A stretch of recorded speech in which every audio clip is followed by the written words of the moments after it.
اس کی نفی کی گئی کہ ابھی تمہارے دلوں میں ایمان داخل نہیں ہوا. لہٰذا اس طرف اشارہ کیا گیا کہ چونکہ دل کے بارے میں تو کوئی نہیں جانتا. اللہ تعالیٰ تو کہہ سکتا ہے کہ تمہارے دل میں ایمان داخل نہیں ہوا، لیکن یہ کہ کوئی انسان کسی دوسرے انسان کے بارے میں یہ بات نہیں کہہ سکتا کہ تمہارے اقرار کے باوجود تمہارے دل کے اندر ایمان داخل نہیں ہوا. یہ تو علیم بذات صدور ہی کہہ سکتے ہیں. لہٰذا دنیا میں اسلامی ریاست کا شہری بننے کی بنیاد تو نظریہ ہے، لیکن اس نظریے سے وابستگی جو قولی ہوگی، جس کا اعلان ہوگا، جس کی شہادت ہوگی، اشہد ان لا الہ الا اللہ و اشہد ان محمد عبدہ و رسولہ، اسے آپ ایمان جو ہے وہ قولی کہیں، ایمان باللسان کہیں، اقرار باللسان کہیں، اسلام کہیں، آپ اسے جو نام بھی دیں، قولی شہادت کہیں، یہ بنیاد بنے گا کسی بھی شخص کا مسلمان شہری ہونے کی. یہ اس کی بنیاد بن جائے گی. باقی یہ کہ اس کے دل میں ایمان ہے یا نہیں ہے، یہ فیصلہ قیامت کو ہونا ہے، یہ اللہ نے کرنا ہے. یہ وہاں جا کے پتہ چلے گا کہ اس کے دل میں ایمان تھا یا نہیں تھا. دنیا میں ابھی تک اور شاید قیامت تک ایسی کوئی مشین ایجاد نہیں ہو سکتی کہ جو کسی کے دل کے ایمان کے بارے میں ہمیں جتا سکے یا بتا سکے. خیر، جو اصل بحث تھی اس سے تو متعلق یہ معاملہ صرف اتنا ہی ہے. یعنی اصل بحث اس سورہ مبارکہ میں جو تھی وہ یہ تھی کہ بھئی اسلامی ریاست کے اصول مختلف، اس کے جو جہتیں ہیں ان کے بارے میں رہنمائی. ان میں سے ایک جہت یہ ہے کہ انٹرنیشنل جو تعلقات ہیں وہ کن بنیاد پہ ہوں گے. وہ پچھلی آیت ہم نے پڑھ لی تھی، انا خلقناکم من ذکر و انثی، وہ 2 بنیادیں ہیں. اب اگلا مسئلہ یہ آیا کہ شہری، درجہ اول کا شہری کون ہوگا؟ جو اس نظریے کو قبول کر لے گا، اس کی قولی شہادت دے دے گا، اس کو ہم مان لیں گے کہ یہ اس ریاست کا شہری ہے. اس کی وہاں زمین ہو یا نہ ہو، اس کی وہ جو ہے اس جگہ پہ کوئی شادی ہو یا نہ ہو. یہ تو اب نظام ہے نا کہ یہ ایران ہے، یہ افغانستان ہے، یہ پاکستان ہے، یہ سعودی عرب ہے، یہ ترکی ہے، یہ عراق ہے، یہ شام ہے. یہ تو اب بنا ہے نا، نہیں تو جب اسلام آیا تو یہ تو کچھ بھی نہیں تھا. اور یہ امت واحدہ، ایک ہی امت تھی. تو اب اس میں شہریت کی بنیاد کلمہ طیبہ تھا اور وہ پڑھنا، شہادت دینا، قولی شہادت. اس کی بنیاد پر اب وہ مسلمان ریاست کا شہری قرار پا جائے گا، اس کے دل میں ایمان ہو یا نہ ہو.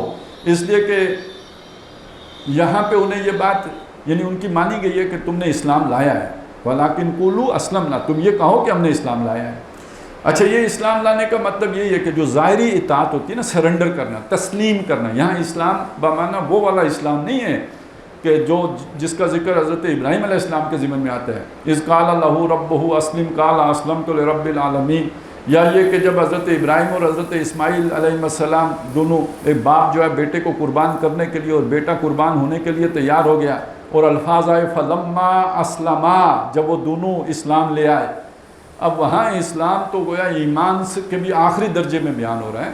یہاں اسلام کا لفظ جسمانی میں بیان ہو رہا ہے وہ یہ کہ آپ نے کسی کی اطاعت قبول کر لی، آپ نے کسی کے سامنے ظاہراً سر تسلیم خم کر دیا. یہاں اس معنی میں بیان ہو رہا ہے. تو اس حد تک نہیں آپ اسے یہی وہ قولی شہادت ہے، تو آپ نے اسے اسلام بھی کہہ لیا. آپ اسے قانونی ایمان بھی کہہ سکتے ہیں، اسے ہم قانونی ایمان بھی کہہ سکتے ہیں. تو اس حد تک تو یہ مسئلہ یہاں بس اتنا ہی ہے. لیکن اس کے کچھ اور پہلو ہیں جو آج کے دور میں بہت نمایاں ہو گئے اور بہت اہمیت اختیار کر گئے. وہ سمجھ لیجئے کہ دیکھیے نبی اکرم صلی اللہ علیہ وسلم کی جو اصل دعوت تھی وہ اس اسلام کی تو نہیں، وہ اس ایمان کی تھی نا. پہلی جو بات تھی نا، قولوا لا الہ الا اللہ، صرف قولو ہی نہیں تھا، وہ تصدیق قلبی کے ساتھ قولو تھے، یعنی دل سے مانو. یہ تو نہیں کہ زبان سے مانو، دل سے مانو. اور جو مکے میں ساری محنت تھی وہ دل والے ایمان کی محنت تھی. اور اگر وہ دل والا ایمان نہیں ہوگا تو پھر خطرہ ہے کہ نفاق پیدا ہو جائے. جیسے کہ مدینے میں آ کے بعض جو ایسے لوگ ظاہر ہوئے جنہوں نے قولی شہادت تو دی، لیکن ان کے دل میں نہ صرف ایمان نہیں تھا بلکہ وہ اسلام کے مخالف بھی تھے. اس لیے انہیں کہا گیا یہ منافق ہیں. یہ معاملہ ان لوگوں کا اس سے مختلف ہے. ان کے دل کے ایمان کی نفی ضرور کی گئی ہے، لیکن انہیں دشمن اسلام نہیں کہا گیا ہے، بلکہ انہیں ایک تسلی دی گئی ہے. ان تطیعوا اللہ و رسولہ، اگر تم اللہ اور رسول کی اطاعت کرتے رہو، کلی اطاعت کرو، ہر حکم مانو. چونکہ تم نے یہ تو تسلیم کیا ہے نا کہ ہم اللہ اور رسول کی مانیں گے، تو اگر مانتے رہو تو ہر عمل کے اندر ایک نور ہے. نماز پڑھو، روزہ رکھو، ذکر و اذکار کرو، اس سے بھی تمہارے اندر ایمان پیدا ہو جائے گا. تو اگر تم اس خلوص نیت سے اطاعت اسلام بھی کرتے رہو تو اس کے نتیجے میں تمہیں ایمان کی طرف رہنمائی مل جائے گی. اس لیے اللہ تعالیٰ تمہارے اعمال کو ضائع نہیں کرے گا. بے شک اللہ بخشنے والا مہربان ہے. اب دوسری طرف آپ کو معلوم ہے کہ اگر یہ منافقین کا مسئلہ ہوتا تو منافق کا تو کوئی عمل قابل قبول نہیں ہے، ان کے لیے تو آپ استغفار کریں تب بھی وہ قابل قبول نہیں ہے، حضور صلی اللہ علیہ وسلم کی دعا ان کے لیے قابل قبول نہیں ہے، ان کے سارے اعمال عقارت چلے گئے، حق ہو گئے، ضائع چلے گئے، ان کے اعمال تو قبول ہی نہیں ہیں۔ تو یہ اور کیٹیگری ہے، یہ منافقین کی کیٹیگری نہیں ہے، یہ ایک بالکل مختلف کیٹیگری ہے۔ ہمارے دور میں آ کے جو اس کی اہمیت ہو گئی ہے وہ یہ کہ نبی صلی اللہ علیہ وسلم کے دور میں تو ظاہر ایمان وہی لاتا تھا جو آگ و خون کے دریا عبور کرنے کے لیے تیار ہو، ہر قسم کی قربانی دینے کے لیے تیار ہو، تبھی کوئی کلمہ شہادت پڑھے گا۔ یہ تو بہت آخری دور میں آ کے یہ صورتحال بنی ہے کہ جاء الحق وزهق الباطل ہو گیا، اور اذا جاء نصر اللہ والفتح ورأیت الناس يدخلون فی دین اللہ افواجا، جب یہ صورت بنی تو کچھ ایسے لوگ بھی آ گئے کہ جن کے دلوں میں ابھی ایمان داخل نہیں ہوا تھا تو وہ ایمان لے آئے، وگرنہ یہ کہ اس سے پہلے تو اس کا امکان ہی نہیں، کیونکہ ہر طرف جو ہے وہ آزمائش کی بھٹیاں ہیں، اور جو ہے وہ طوفان ہیں، مصیبتیں ہیں، آلام ہیں، تکالیف ہیں، مصائب ہیں، تو اس میں تو ایمان وہی لائے گا کہ جس کے اندر ایمان ٹنوں کے حساب سے ہوگا، وہ اب کہے گا اشہد ان لا الہ الا اللہ واشہد ان محمدا عبدہ ورسولہ۔ لیکن اس کے بعد پھر کیا ہوا؟ اسلام غالب ہو گیا، جب اسلام غالب ہو گیا تو ایسے لوگ بھی آئے، اور اس کے برعکس یدخلون فی دین اللہ افواجا بھی ہوا۔ تو جب فوج در فوج آئے تو ساری فوجیں کوئی دل سے ایمان لا کے تھوڑی آئی تھی، وہ برادری ایمان لے آئی تو سارے برادری والے آ گئے، قبیلہ ایمان لے آیا سارے قبیلے والے آ گئے، پورا علاقہ ایمان لے آیا سارے آ گئے، تو اس میں کتنوں کے دل میں بھی گیا تھا اور کتنوں کے دل میں ابھی نہیں گیا تھا۔ یہی وجہ ہے کہ نبی صلی اللہ علیہ وسلم کے وصال کے بعد جب جھوٹے مدعیان نبوت کھڑے ہوئے تو ایسے بہت سے لوگ ان کی طرف چلے گئے۔ ظاہر ہے جس کے دل میں ایمان اتر چکا ہو وہ کیوں جھوٹے نبی کی بات کو مانے گا؟ تو یہ ایسے ہی لوگ تھے جو ان کی طرف چلے گئے۔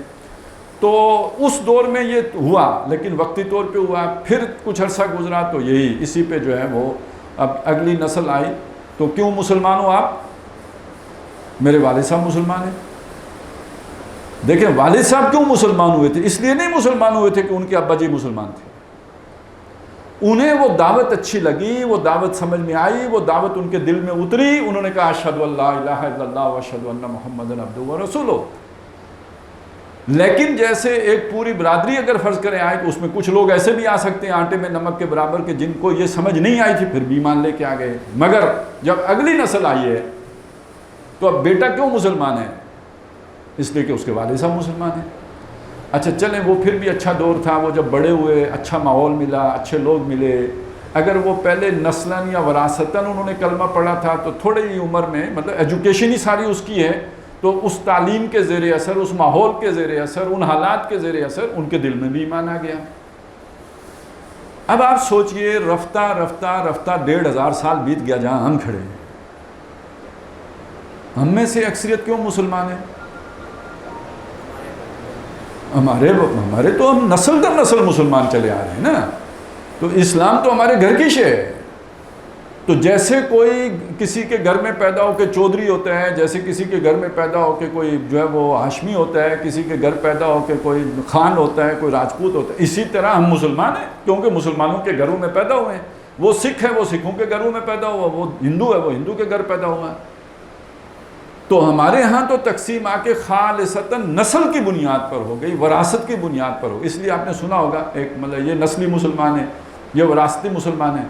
پھر اسی پر ہماری ایک ضرورت بنی، اس لیے کہ مقابلے میں ہندو تھے وہ مسلمانوں سے نفرت کرتے تھے، تو اب دو قومی نظریہ بن گیا۔ اس میں یہ تو نہیں دیکھنا کہ کس کے دل میں ایمان ہے اور کس کے دل میں ایمان نہیں ہے، بس جو بھی مسلمان گھر میں پیدا ہوا اچھا ہے برا ہے گناہگار ہے نیکوکار ہے وہ مسلمان ہے، وہ ایک علیحدہ قوم ہے۔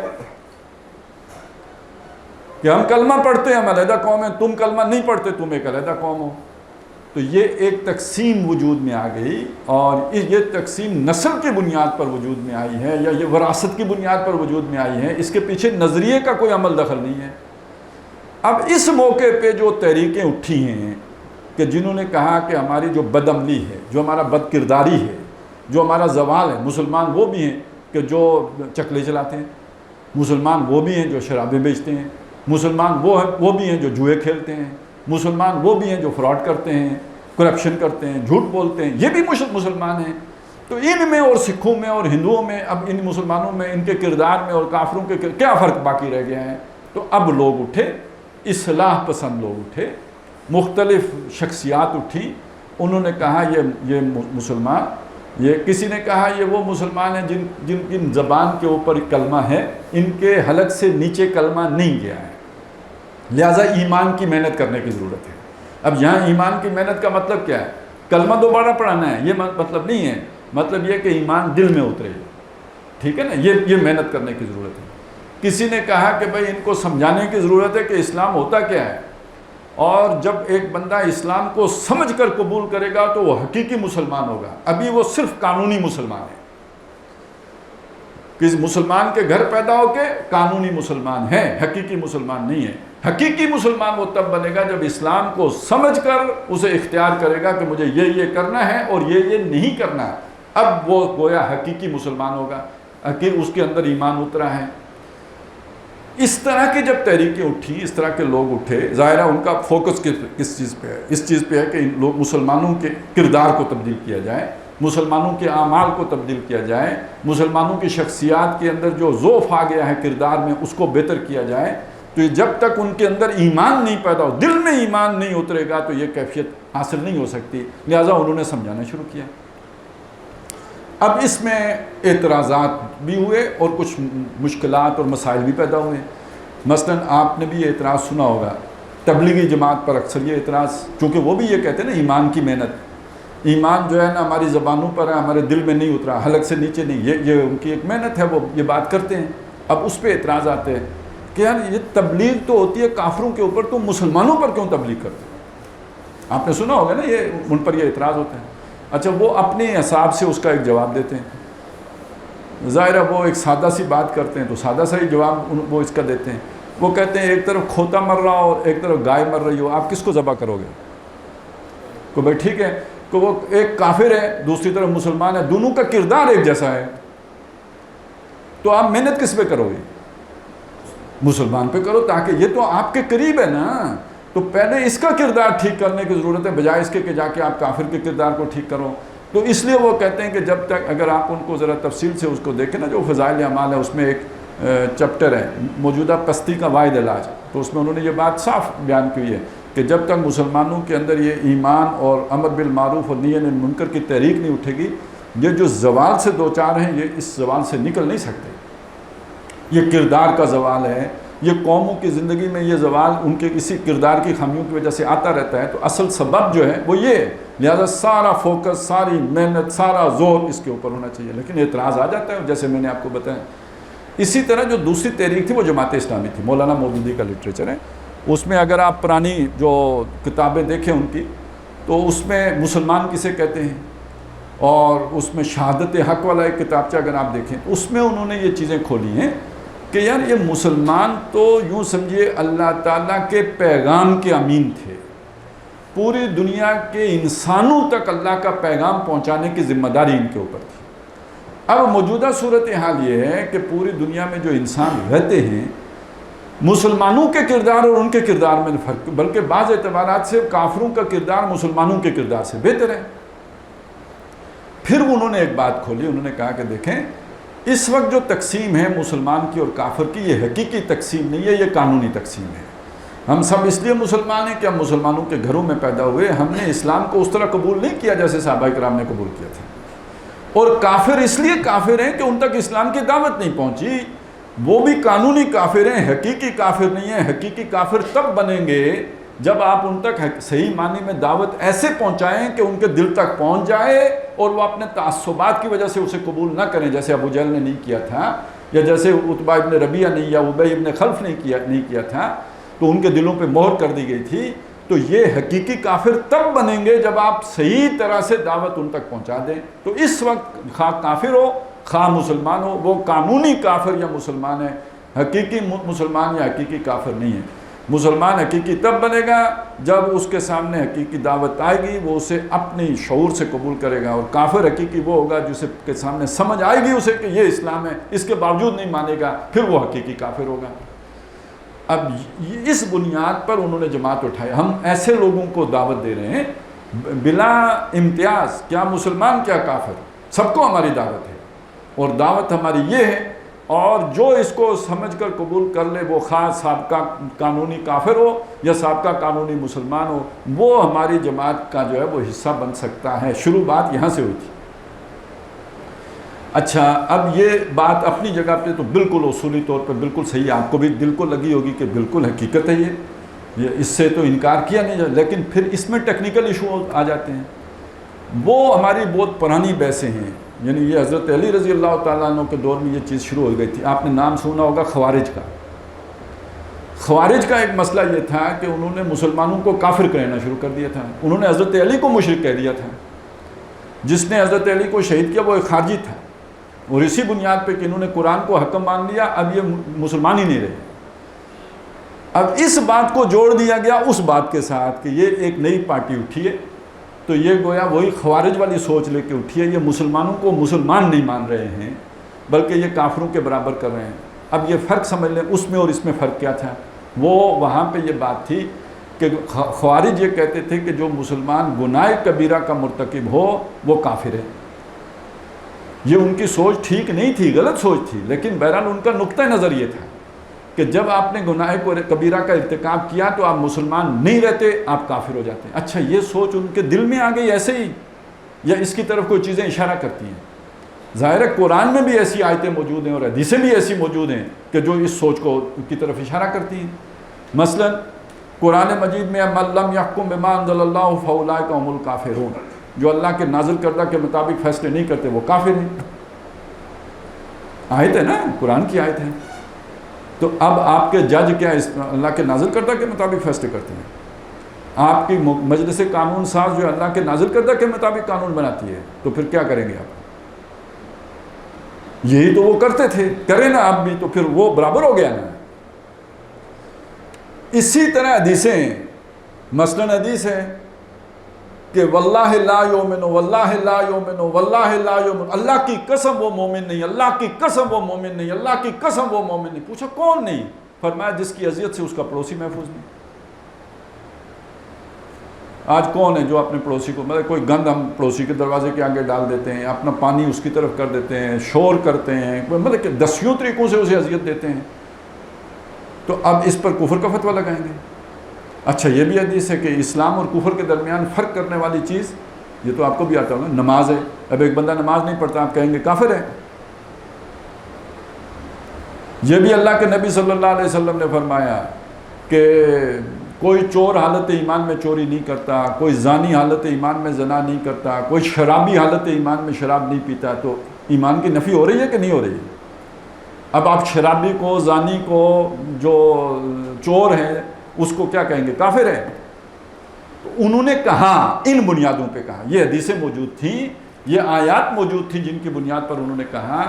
اب یہ اصل میں پھر وہی بات ہے، آپ بھی حیران ہوں گے کہ یہ جو اس طرح کے مسائل ہوتے ہیں یہ گرے ایریا ہوتا ہے، اس میں یہ بلیک اینڈ وائٹ نہیں ہوتا۔ ہم چیزوں کو بلیک اینڈ وائٹ دیکھنے کے قابل ہوتے ہیں کہ یہ چیز نہیں ہے تو اس کا مطلب دوسری چیز ہے، یہ اس کا رنگ سفید نہیں ہے تو اس کا مطلب اس کا رنگ کالا ہے۔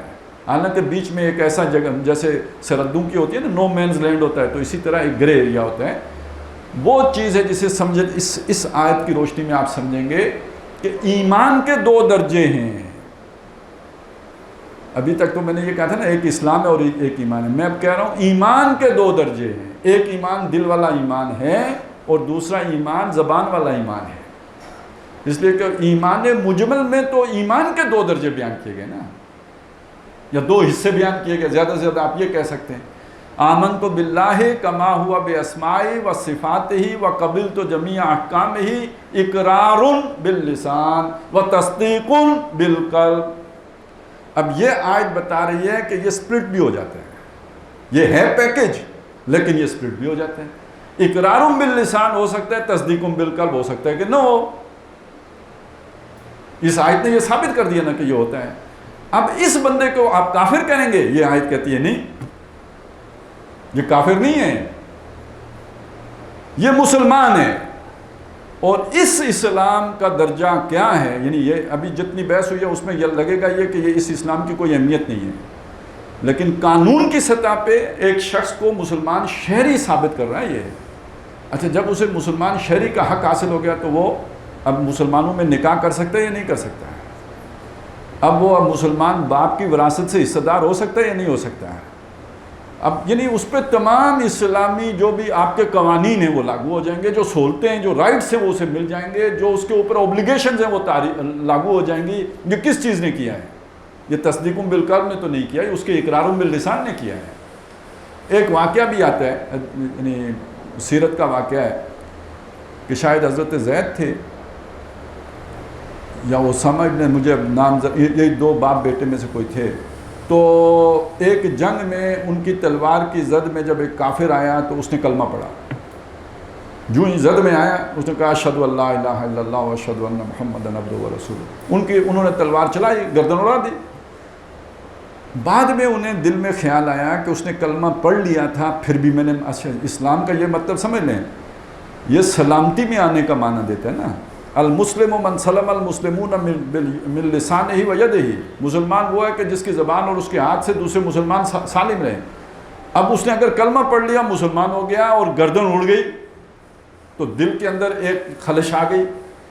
اس وقت تو ظاہر ہے وہ ایک جبلی کام تھا، اس میں تو انہوں نے گردن اڑا دی، لیکن بعد میں جب ان کے دل میں خیال آیا تو انہوں نے نبی صلی اللہ علیہ وسلم سے پوچھا کہ اللہ کے نبی یہ معاملہ ہوا ہے کہ وہ میری تلوار کی زد میں آیا تھا، اور جب اس نے دیکھا بچنے کا کوئی چانس نہیں، اس نے کلمہ پڑھ دیا، لیکن میں نے ہاتھ نہیں روکا، میں نے اس کی گردن اڑا دی۔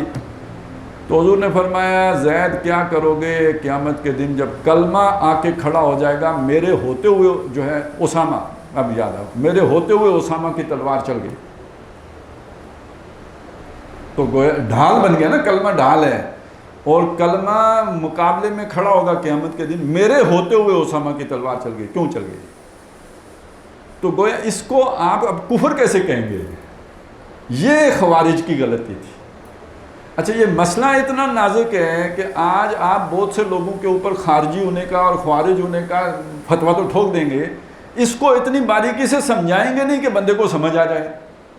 تو یہ اصل بات یہ ہے کہ وہ اس سے کوئی، یعنی کسی عمل کے نتیجے میں آپ اسے اسلام سے خارج قرار نہیں دے سکے۔ اس میں جو سب سے بڑے فقیہ ہیں امام ابو حنیفہ رحمۃ اللہ علیہ، انہوں نے یہ بات کہی ہے نا کہ گناہ کبیرہ کا مرتکب گناہگار ہے، وہ اس سے کفر نہیں ہوتا ہے، ہاں جب انکار کرے گا تو کافر ہو جائے گا۔ آپ نماز نہیں پڑھتے حالانکہ گناہ کبیرہ ہے، اس سے آپ کافر نہیں ہوں گے، آپ گناہ کبیرہ کے مرتکب ہو رہے ہیں، کافر نہیں ہوئے ہیں۔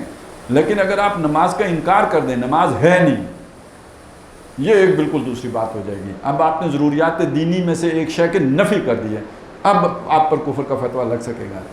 تو یہ اس حوالے سے اگر آپ دیکھیں تو ہمارے زمانے میں کتنا بڑا فتنہ کھڑا ہوا، یہ جو تکفیر کا فتنہ، اگر یہ بات کی سمجھ ہو، اس کو پوری طرح صحیح سمجھایا گیا ہو تو پھر یہ شے رک سکتی ہے، نہیں تو یہ بہرحال بہت سی حدیثیں سپورٹ میں آ جائیں گی۔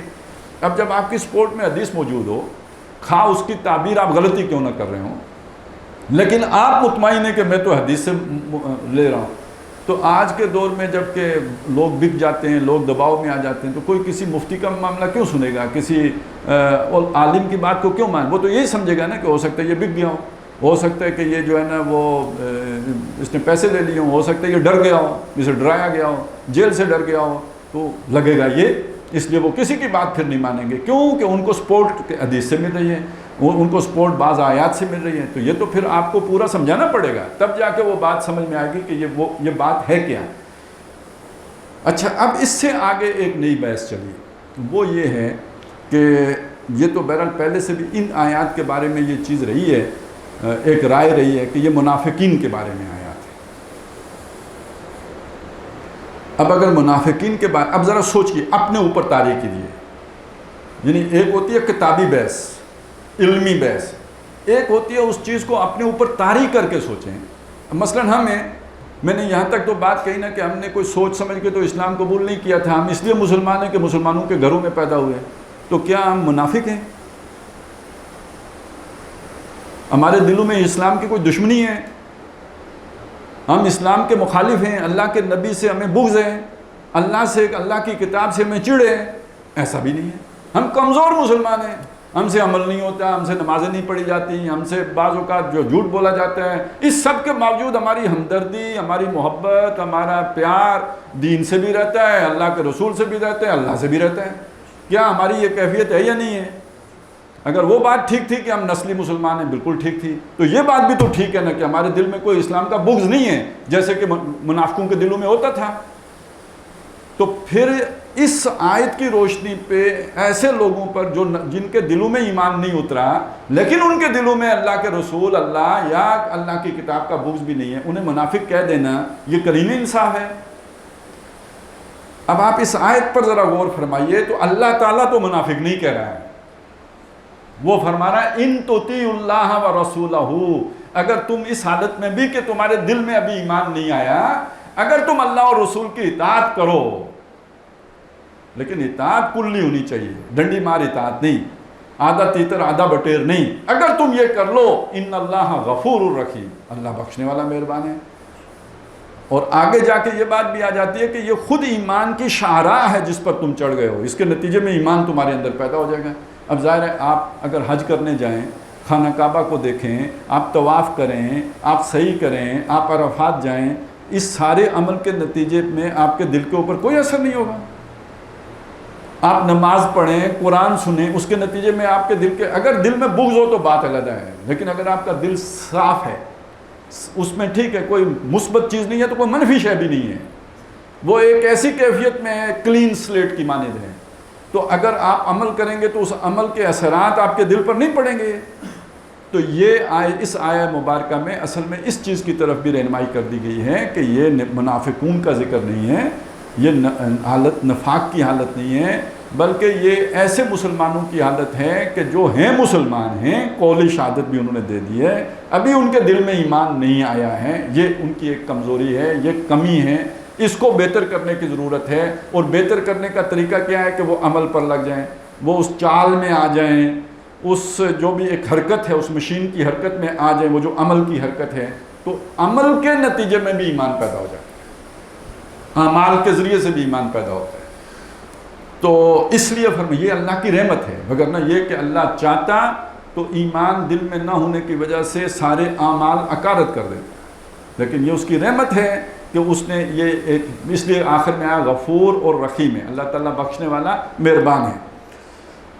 اچھا، اب آخر میں چاہتا ہوں کہ تھوڑی سی آپ کو یہ وضاحت کر دوں کہ یہ ساری جو تفصیل میں نے آپ کے سامنے رکھی ہے، اس کو بڑی اس سے بھی زیادہ تفصیل کے ساتھ ڈاکٹر اسرار احمد رحمۃ اللہ علیہ نے بیان کیا ہے، وہ بہت انشراح صدر کے ساتھ بیان کیا ہے۔ اس کی وجہ کیا ہے کہ ظاہر ہے انہوں نے تنظیم اسلامی جماعت بنائی تو وہ جماعت اسلامی کے تتبع میں بنائی، انہیں اس کی پیروی میں بنائی۔ جب انہوں نے یہ کہا کہ یہ جماعت پہلے تو خالص اصولی جماعت تھی، اب یہ بھی ایک قومی جماعت بن گئی ہے، وہی قانونی سطح والی بات ہو گئی ہے، تو وہ جو اصولی جماعت والی جگہ ہے وہ خالی ہو گئی ہے۔ لہٰذا اب جب وہ یہاں پہ انہوں نے جماعت کھڑی کی تو انہوں نے اس آیہ مبارکہ کے حوالے سے بڑی تفصیلی گفتگو کی۔ ان کی اس تفصیلی گفتگو کو اب جو تنظیم اسلامی میں لوگ ہیں، ظاہر ہے اب اس کو بھی بنے ہوئے 35 سال ہو گئے ہیں، تو نہیں بلکہ کتنے 45 سال ہو گئے ہیں، 75 میں بنی تھی، 25 وہ 22 یہ، تو 47 سال ہو گئے ہیں، عمر رفتہ بیت گئی بہت ساری، تو اب اس کے اندر بھی زوال جو بھی انحطاط آ چکا، تو انہوں نے بھی ڈاکٹر صاحب کے حوالے سے یہی بات کی۔ یہ تو علمی بحث ہے جو ڈاکٹر صاحب آپ کو بھی علمی لگی ہوگی ابھی تک جو میں نے باتیں کی ہیں، تو اس کو سمجھ لیجئے کہ جو تنظیم اسلامی کی انہوں نے اساسی فکر بیان کی ہے نا، اس میں جو ایک اساسی دعوت ہے، ایک تو خود ایک اساسی فکر ہے، اس اساسی فکر کے اندر جو اساسی دعوت ہے وہ انہوں نے 3 چیزیں بیان کی ہیں: توبہ، تجدید ایمان، تجدید عہد۔ اب آپ سمجھ لیں کیا چیز ہے یہ۔ ہم سب مسلمان ہیں لیکن گناہگار مسلمان ہیں، اس طرف آنے کے لیے پہلے توبہ کرنی پڑے گی، یعنی پہلی چیز کیا ہے؟ توبہ کریں، پلٹیں، واپس آئیں، اللہ کی طرف آئیں۔ عہد، وہ اس کے بعد تجدید ایمان، آپ کا ایمان قانونی ہے، آپ کا ایمان اقرار باللسان کی سطح پہ ہے، اس اقرار کو ذرا شعور کے ساتھ کریں کہ آئندہ اس کے جو تقاضے ہیں میں وہ پورے کروں گا، کم از کم اگر دل میں اتارنا آپ کے بس میں نہیں ہے تو یہ عہد کرنا تو آپ کے بس میں ہے نا، یہ تجدید عہد ہے۔ تو یہ 3 الفاظ اگر آپ یاد کر سکیں، توبہ، تجدید ایمان، تجدید عہد، اس کو ڈاکٹر صاحب نے کہا یہ ہماری اساسی دعوت ہے، بنیادی دعوت یہ ہے۔ گویا ہم معاشرے میں کام کریں گے، مسلمانوں کے معاشرے میں جو قانون کی سطح پہ مسلمان ہیں، ان کے دلوں میں اسلام کا بغض نہیں ہے لیکن ان کے اندر ابھی ایمان اترا نہیں ہے، تو ہم ان کو گویا ایمان کی دعوت دیں گے، جس کے نتیجے میں یہ توبہ تائب ہو کے پلٹ کے واپس آئیں، ابھی یعنی گناہ کی زندگی بسر کر رہے ہیں، اس سے پلٹیں، واپس آئیں اور ان کے اندر وہ ایمان پیدا ہو، اور یہ پھر تجدید عہد کریں کہ آئندہ ہم ان گناہوں میں ملوث نہیں ہوں گے، بلکہ یہ کہ پوری طرح جو ہے نا وہ اللہ کی عبادت کریں گے۔ اگر جن لوگوں نے تنظیم کا بیت فارم دیکھا ہے، اس کا جو پہلا حصہ ہے وہ بیت سے اوپر والا، جہاں پہ آتا ہے نا انا ابائیو، میں بیت کرتا ہوں، اس سے اوپر جو ہے وہ سارا یہی ہے۔ سب سے پہلے کلمہ طیبہ لکھا ہوا ہے، کلمہ شہادت اشہد ان لا الہ، کیوں لکھا ہوا ہے؟ یہ تجدید عہد ہے، اس لیے لکھا ہوا ہے۔ آگے لکھا انا وہ اتوب الیہ، میں توبہ کرتا ہوں اس کی جناب۔ یہ اس اساسی جو دعوت ہے اس کی نمائندگی ہو رہی ہے اس کے اندر۔ پھر وہ عہد ہے کہ میں عہد کرتا ہوں، انی اعاہد اللہ، میں اللہ سے عہد کرتا ہوں کہ میں ہر وہ شے چھوڑ دوں گا جو اللہ کو پسند نہیں ہے، اور میں اللہ کی راہ میں جہاد کروں گا اپنے مال کے ساتھ بھی اور اپنی جان کے ساتھ۔ والے اجل ذالک، اور اس مقصد کے لیے میں اس صاحب کے ہاتھ پہ بیعت کر رہا ہوں۔ تو یہ اساسی دعوت ہے، یہ بنیادی دعوت ہے، یہ کوئی محض علمی مسئلہ نہیں ہے کہ اصل میں تو آپ کی پوری دعوت اس اساس پر کھڑی ہے کہ اس وقت جو مسلمان ہیں وہ قانونی مسلمان ہیں، منافق نہیں ہیں، ان کو ہم نے ایمان کی دعوت دے کے ایمان کی طرف واپس لا کے اور ان کو تجدید عہد کرا کے پھر اس جد و جہد میں لے کے چلنا ہے جو صحابہ کرام رضوان اللہ تعالیٰ علیہ مجمعین کے دور میں تھی۔ اس لیے کہ وہ جو دین کو قائم کرنے کا کام ہے وہ تو وہی لوگ کر سکتے ہیں جن کے دلوں میں اسلام آ چکا ہو، ایمان آ چکا ہو۔ یہاں قربانی دینی پڑتی ہے۔ آگے جو آئے تھے اس میں یہ بات آئی ہے کہ جہاد تو تبھی ہو سکتا ہے جب دل میں کوئی شک باقی نہ رہے۔ دل میں اگر شک ذرہ بھر بھی ہو آدمی جان نہیں دے سکتا، دل میں معمولی سا شک بھی ہو اپنا مال قربان نہیں کر سکتا۔ ثم لم یرتابوا، پھر وہ شک میں نہیں پڑے، یہ اگلی آیت میں آ گیا ہے۔ تو یہ جب تک یہ ایمان نہیں پیدا ہوگا، اقامت دین کی جدوجہد کا تو پہلا قدم نہیں اٹھایا جا سکتا۔ ذرا سا دباؤ آئے گا تو بندہ یو ٹرن لے لے گا، ذرا سا جو ہے دباؤ آئے گا بندہ لمحہ لیٹ ہو جائے گا۔ تو اس لیے یہ پہلی شے جو پیدا کرنے کی ضرورت ہے قربانی کے لیے اور ایثار کے لیے اور جہاد کے لیے، وہ ہے ہی ایمان۔ ایمان کے بغیر تو جہاد نہیں ہو سکتا۔ لہٰذا یہ اساسی دعوت، یہ بنیادی دعوت، یہ اصولی دعوت ہے ہی جو ڈاکٹر صاحب نے اپنی بنائی تھی، اور اس کے لیے تھا رجوع الی القرآن، کیونکہ ڈاکٹر صاحب کا موقف یہ ہے یا تھا کہ قرآن کے ذریعے سے ایمان پیدا ہوتا ہے۔ تو جب تک ایمان نہ پیدا ہو جہاد نہیں ہو سکتا، اور ایمان پیدا ہوگا کس کے ذریعے سے؟ قرآن کے ذریعے سے۔ لہٰذا لوگوں کو قرآن مجید کے ساتھ جوڑو۔ تو یہ رجوع الی القرآن محض تبلیغ محض نہیں ہے، یہ تبلیغ ہے اس لیے ہے قرآن پہنچانے کی یا قرآن کی طرف لوگوں کو لے کے آنے کی، تاکہ لوگوں کے اندر ایمان پیدا ہو، تاکہ وہ توبہ کریں، تاکہ وہ تجدید عہد کریں، اور وہ عہد کریں کہ وہ اللہ کے دین کی اقامت کے لیے اپنا تن من دھن لگائیں گے۔ تو یہ افراد ہوں گے جو اپنا سب کچھ لگانے کے لیے تیار ہوں، تب دین قائم ہوگا، اس کے بغیر تو دین قائم نہیں ہو سکتا۔ اب آپ سوچیں کہ یہ محض علمی بات اگر کوئی اسے کہے تو یہ اپنی پوری فکر سے یو ٹرن ہے یا نہیں ہے، اس کی بیس سے ہے یا نہیں ہے، اس کی بنیاد اور اس کی جڑ سے یو ٹرن ہے۔ لیکن پھر بھی بندہ کہے کہ نہیں ہم 100% ہو رہی ہیں، اور ساتھ یہ کہے یہ تو علمی بحث ہیں، یہ چند علمی بحث ہیں۔ یہ علمی بحث نہیں ہے، یہ اس ڈاکٹر صاحب کی پوری فکر کی بنیاد اس بات پر کھڑی ہے، قانونی ایمان اور حقیقی ایمان۔ اور وہ تو یہاں تک کہتے ہیں آمنو جو آتا ہے نا، وہ ویسے اکثر مفسرین نے تو یہ کہا کہ یا ایھا الذین آمنو آمنو، اے وہ لوگوں جو ایمان لائے ہو لاؤ ایمان۔ تو ڈاکٹر صاحب تو وہاں یہی کہتے ہیں کہ جنہوں نے قانونی ایمان لایا ہے ان کو قرآن کہہ رہا ہے کہ حقیقی ایمان لاؤ۔ تو اس اعتبار سے یہ ان کی فکر کا ایک بنیادی حصہ تھا اور بنیادی حصہ ہے، اور اس سے اگر کوئی دائیں بائیں ہو کے سمجھے کہ ہم اس فکر پر ہیں تو وہ یا تو خود وہ ایک دھوکے کا شکار ہے یا جان بوجھ کے دھوکہ دینے کی کوشش والی بات ہے۔ یہ محض علمی باتیں نہیں ہیں، یہ اس فکر کا حصہ ہے۔ تو بہرحال آج ہم نے اس آیہ مبارکہ پر ایک حد تک بات کر لی ہے اللہ تعالیٰ کی توفیق سے، اور جو دوسری آیت ہے ایمان کو جو ڈیفائن کر رہی ہے، اس پر انشاءاللہ تعالیٰ اگلے منگل کو، تو اگلے ہفتے کو نہیں، اس سے اگلے ہفتے کو ہوگا، تو 14 دنوں کے بعد بات ہوگی انشاءاللہ تعالیٰ۔ بارک اللہ لی و لکم فی القرآن العظیم و نفعنی و ایاکم بالآیات و ذکر الحکیم۔